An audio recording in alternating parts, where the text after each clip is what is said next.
বললেন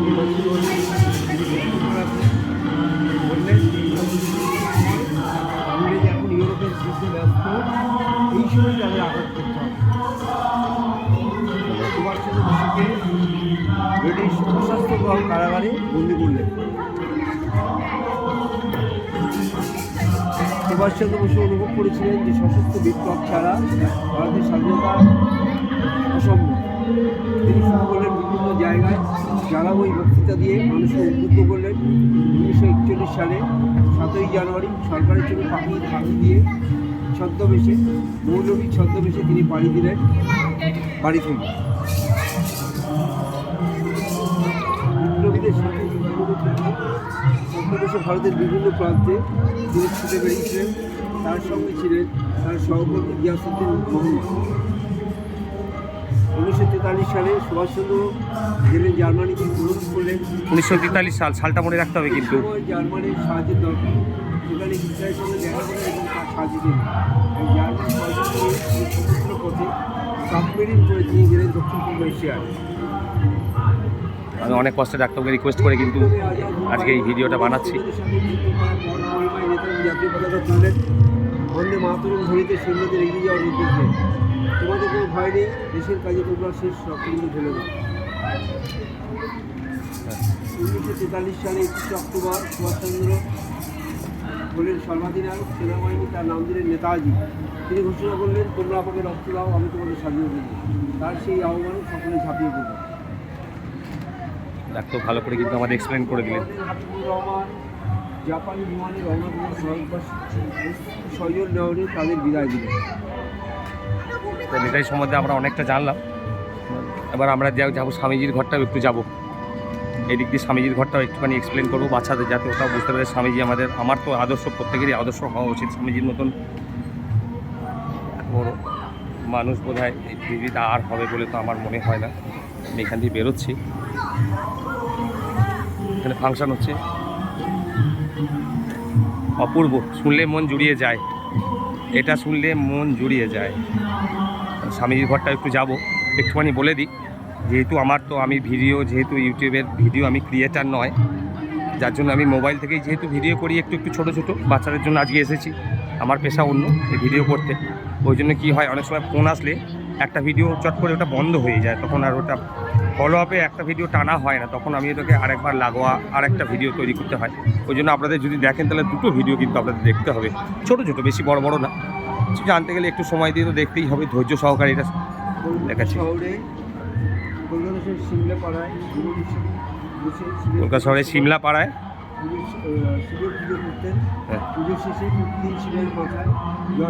তোমাদের মতন এক ছেলে যেন ডাক্তারবাবু একটু জোরে বলুন, অনেক বাচ্চাদের কিন্তু শুনতে পাবে না। ছেলে দিলে যদি রেগে যায়, বিয়ে চুরমার করে যাহা পায়, মাথায় ঢালতে জল করে তখন ডাক সব চলে যেত। অপর জাতির খাওয়া উপকের তাই যে খায় তা নাকি জাত চলে যায়। এ কথা শুনেই দিলে অর্থাৎ বিবেকানন্দ সব উপর টান দিয়ে দেখলেন জাত যায় কিনা পরীক্ষা করলেন। স্বামীজির মতন ব্যক্তি তো স্বামীজি মহান। শিক্ষক আসলে বই দিয়ে দিলে বলে, আপনি বানান করে পড়ে চলে যান, একবার শুনলে সব মনে রাখে। আমার পড়ার কাজ তাই তিনি হবে। দিলে দেওয়া সব তুলে দেয়, ভিখারি করে। মা তারে রাখেন পুরো দোতলার ঘরে, জানলা খুলিয়া পথে ভিখারি দিকে তার কাছে মা শাড়ি দিকে শেখে দিয়া। ভয় বলে কোনো কিছু সে জানতো না, চলার পথে সে কোনো বাধা মানত না। বিপদেও ভয়হীন অটল থাকতেন, কর্তব্য যেটুকু তাই করতেন। স্বামীজি সম্বন্ধে আমরা আজকে অনেক কিছু জানি, আরও অনেক জানার আছে। সুরেশবাবুর বাড়ি নরেন সেদিন প্রথম দেখলো, তারই শুনাইল গান, গান শুনে ঠাকুরের জুড়াইল প্রাণ। জয় শ্রী ভগবান। নরেন সুধান সেই ঠাকুরের কাছে, ভগবান দেখেছেন? ভগবান আছে? ঠাকুর বললেন, তোমাকে দেখছি যেমন, তার চেয়ে স্পষ্ট তারে করছি দর্শন। স্বামী তো জীবে প্রেম করে যেজন সেইজন সে বিশেষ। যেদিন মা কালীকে দেখলেন নরেন, সেদিন প্রার্থনা করলেন, শুধু এইটুকুই জ্ঞান ভক্তি দাও, আর চাই না কিছু। শিকাগো রয়েছে সেদিন বিপদ, শিকাগো স্টেশনে না পেয়ে থাকা ঠাই, নিশা আগমনে প্যাকিং বাক্স ঢুকে হিমময় রাতে স্বামীজিকে সারা দিন কাটাতে। স্বামীজির এত বড় আত্মতা। যখন দেখ আমাদের চিন্তা করতে হবে। গানের সে ডাক গেল হৃদয় গাথিয়া। ভারতের স্বামীজি বিশ্ববিদ্যালয় হইয়া কলকাতা শহরে আসলে প্রিয়া কি আনন্দ ছেলেদের ঘোড়া দিয়া ছাড়ি নিজেরা টানিল সবে স্বামীজির গাড়ি।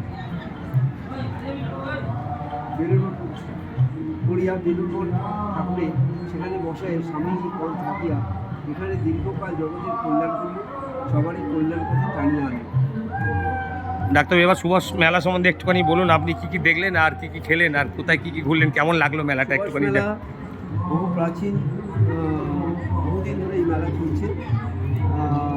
একটু ভালো করে বলুন, এইদিকেই আমি শুনি একটুখানি, মেলা সব বাচ্চারা দেখবে আপনাকে। ব্যাপার হলো এই মেলা সুভাষচন্দ্র বসুকে কেন্দ্র করে এই মেলা 23শে জানুয়ারি অনুষ্ঠিত হয়। এই মেলাতে সুভাষচন্দ্র বসুকে স্মরণ করা, তার সঙ্গে অন্যান্য মনীষীগণকেও স্মরণ করা হয় এবং এই মেলায় সবার সমাগম হয়, যার ফলে শিশু, বৃদ্ধ, মাঝারি সব বয়সের মানুষদের সমাগমে একটা আনন্দে মেতে ওঠে এই অনুষ্ঠান। আর কতদিন ধরে এই মেলা আপনার? কোনো মেলা আমার দেখা 25 বছর। 25 বছর। আর এর আগে বোধহয় অন্য জায়গায় হতো মেলা? এর আগে আর জায়গায় হতো, জোড়াসিক পার্কে হতো, সেইটা আবার এখানে। সেটাও কাকুরবাজিতে একটু একটু অন্য জায়গাতে, সেটা পার্কটা ছোট ছিল কিন্তু এটা বড় বড় পার্ক, এটার নাম বড়, পার্কটাও বড়। আমরা দুজনে এখন যাবো একটুখানি। আমি ইউটিউব সম্বন্ধে অনেক ব্লগে কী করে ভিডিও আপলোড করতে হয় এগুলো বলেছিলাম, দু একটা আমি যেটুকুনি শিখেছি লাস্ট 2 মাস থেকে, সেটাও আমি আরেকবারও শেখাবো। আমি পুরোটা মাঠটা বড়, আমরা যাচ্ছি একটুখানি দেখি কিছু টিফিন যদি করা যায় এদিক দিয়ে।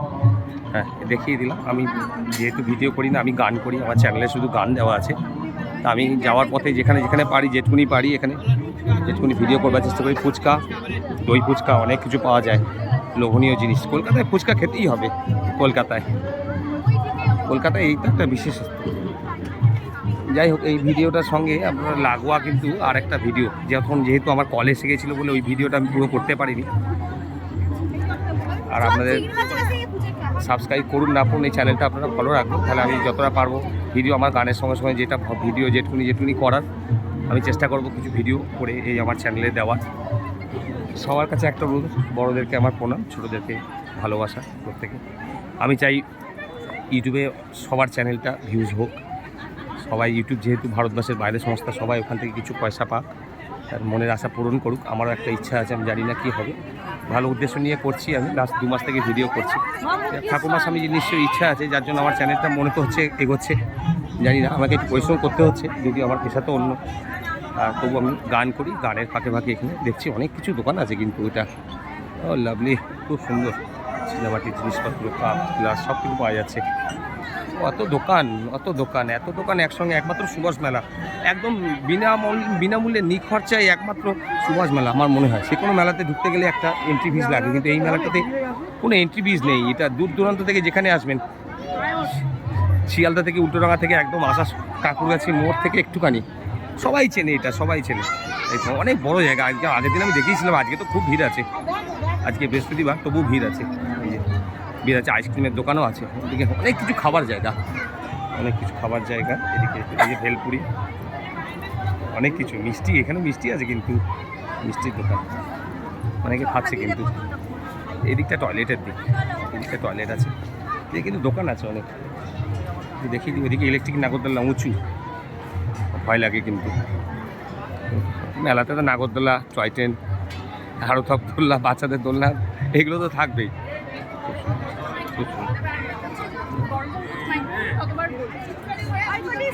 যদি ভালো লাগে পেজটা ফলো রাখুন, আমি কাউকে সাবস্ক্রাইব করতে বলি না, জোর জবরদস্তি বলে তো কোনো লাভ নেই। যার ভালো লাগবে নিজে সাবস্ক্রাইব করবে, এই জন্য আমি কাউকে বলি না। আমার লাইক দিন, সাবস্ক্রাইব করুন, চেষ্টা করি।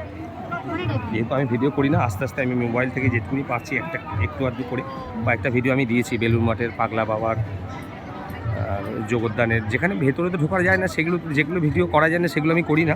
একদম বেআইনি কাজ করা তো উচিত না, আমি যেহেতু বেআইনি কাজ করি না, ওই জন্য যেটুকুনি সম্ভব বাইরে থেকে আমি পাগলা বাবার ভিডিও করেছি। জগন্নাথ মন্দিরে গেছিলাম, দীঘা, খুব সুন্দর দীঘা জগন্নাথ মন্দিরটা, অনেক বড় জায়গা নিয়ে আমি একটা ভিডিও বানিয়েছি, যদি কেউ দেখতে চান ওইটার ছবিটা আমার চ্যানেলে কিন্তু ওই ভিডিওটা দেওয়া আছে। ওই মন্দিরটা আমার খুব ভালো লেগেছে, আমি কয়েকবার গেছি, আরও একবার সামনে 18 তারিখে যাওয়ার ইচ্ছা আছে। ওর জন্য মন্দিরটা আমার মনে গেঁথে গেছে। প্রভু হে জগন্নাথ বলরাম সুভদ্রা, তার জন্য শ্রীমতী মুখ্যমন্ত্রী মমতা ব্যানার্জিকে অনেক অনেক ধন্যবাদ। উনি এই ওনার প্রচেষ্টায় এই মন্দিরটা হয়েছে। হয়তো আমরা থাকবো না, আমি থাকবো না, তখন ওই মন্দিরটা থাকবে। এবং মন্দিরটা আমার চোখের সামনে, এটা আমার গর্ব, আমি দেখতে পেয়েছি। মন্দিরটা অনেক অনেকটা বড়। এই পার্কটা অনেক বড়, অনেক কিছু পাওয়া যাচ্ছে কিন্তু এখানে। খাওয়ার জিনিস তো থাকতেই হবে মেলাতে। একসঙ্গে এত লোকের সমাগম, একসঙ্গে এত দোকান, জামা কাপড় থেকে আমরা সব কিছু দোকান আছে। আমার যেহেতু সময় হয়ে গেছে, একটুখানি ফাঁক পেয়েছি বলে ডাক্তারবাবুকে ধরে নিয়ে এসেছি। আমি জাস্ট একটু দেখিয়ে দিলাম ডাক্তারবাবু কোথায় গেল। অনেক বড় দোকান আছে। এই যে বাচ্চাদের ভর্তি আছে, অনেক বাচ্চা উঠেছে। এটা অনেক বাচ্চা উঠেছে। দেখিয়ে দিলাম। দীর্ঘ ভিডিও করবো না আমি, আর সময়ও নেই, কিন্তু আমি জাস্ট দোকানগুলো দেখিয়ে দিই। অনেকে ঘরে বসে যাতে দেখতে পারে, সবাই তো আসতে পারে না, অনেকে কাজে ব্যস্ত, অনেকের পরীক্ষা, এখন স্কুলে সপ্তাহে পরীক্ষা, পড়াশোনাটা ভালো করে করতে হবে। দেখিয়ে দিলাম একটুখানি। আমার বন্ধুটা ওইদিকে আছে, আমরা হালকা একটু দেখি যদি খাওয়া যায়। আমাদের খাওয়া তো বলতে আমাদের বাজেট হচ্ছে চা বিস্কুটের বাজেট। দেখিয়ে দিলাম। আজকে অনেক ভিড় আছে, কিন্তু আজকে অনেক ভিড়।